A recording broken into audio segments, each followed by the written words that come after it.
নমস্কাৰ বন্ধু বান্ধৱীসকল, পোনপ্ৰথমে মমী হাজৰিকা ইউটিউব চেনেললৈ আপোনালোক সকলোকে স্বাগতম জনাইছোঁ। আশা কৰোঁ আপোনালোক ভালে আছে। আজি আহিছোঁ আমি এখন বিশেষ অনুষ্ঠানলৈ। তাত লগ পালোঁ নীলদাক পাই বহুত ভাল লাগিল। সেই বিশেষ অনুষ্ঠানটো চাওঁচোন ব'লক আপোনালোকেও সেই বিশেষ অনুষ্ঠানটো। অনুষ্ঠানভাগিলৈ মোক নিমন্ত্ৰণ কৰি যি গুৰু দায়িত্ব অৰ্পণ কৰিলে, সেই গুৰু দায়িত্ব অৰ্পণ কৰি মই নিজকে বহুত গৌৰৱান্বিত অনুভৱ কৰিছোঁ। ধন্যবাদ জ্ঞাপন কৰিছোঁ। চাই থাকক ভিডিঅ'টো শেষলৈকে।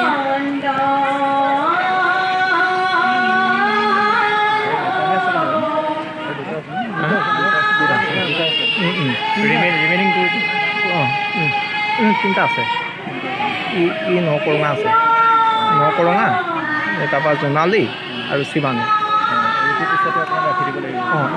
ইয়াৰ পিছতেই ক'লোঁ এইটোৰ পিছতেই লক্ষ্মী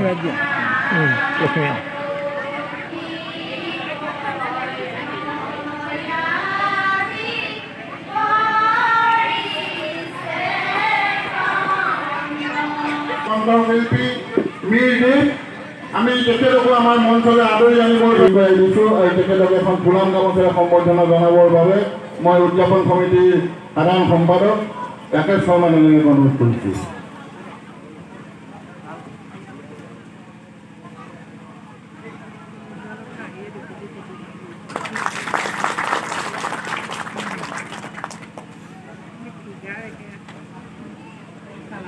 এবাৰ চিনাকি কৰে দিব বিচাৰিছোঁ দীনেশ সোণোৱাল ডাঙৰীয়াক আৰু ক্ষমা কৰিব।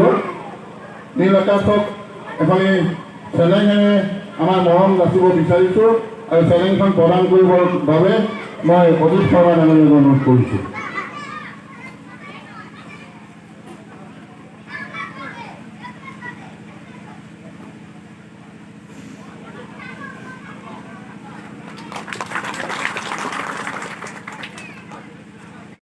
যদি ভিডিঅ'টো চাই ভাল লাগিলে লাইক কমেণ্ট এণ্ড ছাবস্ক্ৰাইব কৰিবলৈ নাপাহৰিব। ধন্যবাদ।